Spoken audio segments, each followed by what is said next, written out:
इसको लेकर आरोप प्रत्यारोप की राजनीति बढ़ती जा रही है। विपक्ष लगातार प्रधानमंत्री नरेंद्र मोदी की कार्यप्रणाली पर सवाल खड़े कर रहा है और इस बीच अब नेता विपक्ष राहुल गांधी ने सोशल मीडिया प्लेटफॉर्म एक्स पर ट्वीट कर कड़ी नाराजगी जाहिर की है।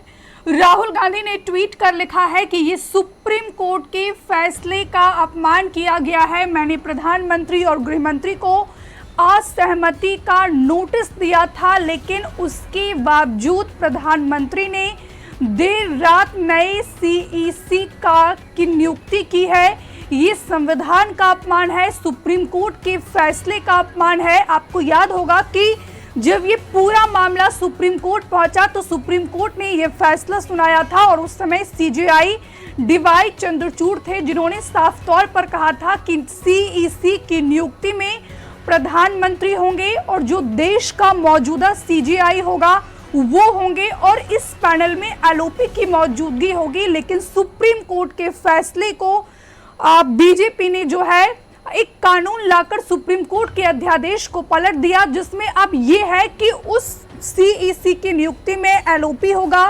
प्रधानमंत्री नरेंद्र मोदी होंगे और मोदी कैबिनेट का कोई भी मंत्री होगा, यानी कुल मिलाकर गृह मंत्री होंगे। तो इस पूरे मसले को लेकर जो है अब विवाद लगातार गहराता जा रहा है। राहुल गांधी लगातार अपनी नाराजगी जाहिर कर रहे। कल भी उन्होंने इसको लेकर सवाल खड़े किए थे और एक बार फिर से जो है आज सोशल मीडिया प्लेटफॉर्म एक्स पर ट्वीट कर प्रधानमंत्री नरेंद्र मोदी के कार्यप्रणाली पर उन्होंने सवाल खड़ा किया है। 1988 बैच के आईएएस अधिकारी और मौजूदा चुनाव आयुक्त ज्ञानेश कुमार को नया मुख्य चुनाव आयुक्त नियुक्त किया गया है और आज यह जिम्मेदारी बाकायदा संभाल भी लेंगे। ज्ञानेश कुमार मौजूदा सीईसी राजीव कुमार रिटायर हो चुके हैं। नए कानून के तहत नियुक्त होने वाले वे पहले, यानी कि ज्ञानेश कुमार पहले सीईसी हैं।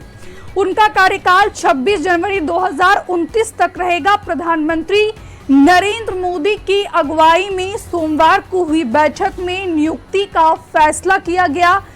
राहुल गांधी ने इस पूरे मसले पर क्या ट्वीट कर लिखा है वो भी हम आपको इस समय फुल स्क्रीन दिखा रहे हैं। हालांकि राहुल गांधी ने इंग्लिश में ट्वीट किया है, लेकिन हम आपको हिंदी में समझाते हैं कि आखिरकार राहुल गांधी ने नए सीईसी की नियुक्ति पर क्या कुछ लिखा है।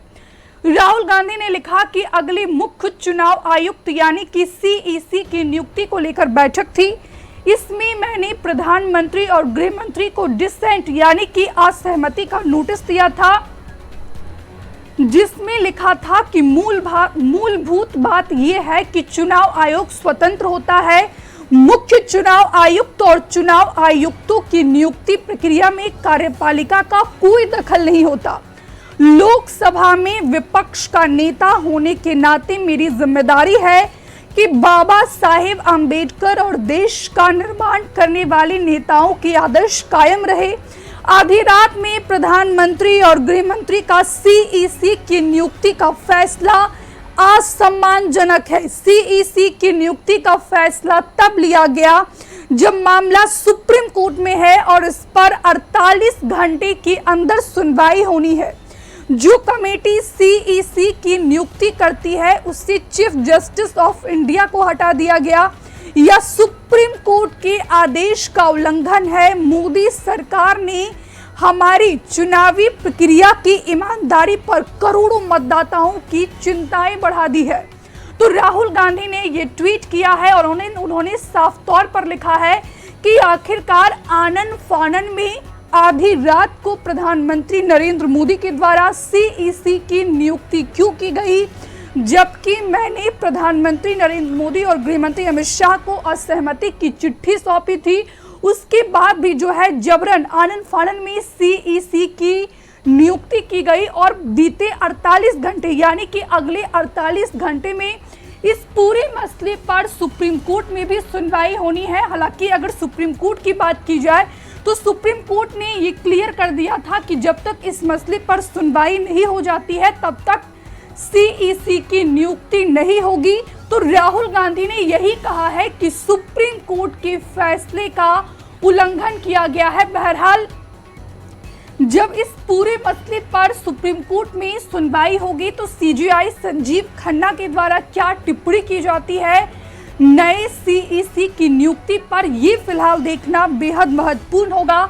अभिषेक मनु सिंघवी ने भी सवाल खड़े किए हैं। अभिषेक मनु सिंघवी ने कहा कि सरकार सुप्रीम कोर्ट में सुनवाई तक का इंतजार करे। कांग्रेस नेता और वरिष्ठ वकील अभिषेक मनु सिंघवी ने बताया कि सीईसी चयन समिति सुप्रीम कोर्ट के फैसले का उल्लंघन है।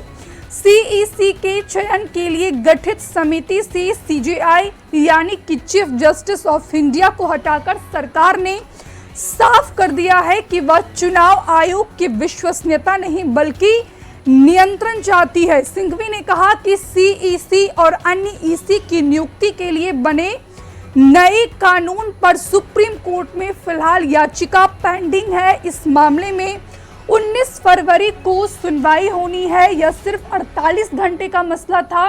सरकार को याचिका की शीघ्र सुनवाई के लिए सुप्रीम कोर्ट का दरवाजा खटखटाना चाहिए था। हमसे जुड़े रहने के लिए हमारे YouTube चैनल को सब्सक्राइब करें और नई वीडियो की नोटिफिकेशन के लिए बेल आइकॉन को दबाएं।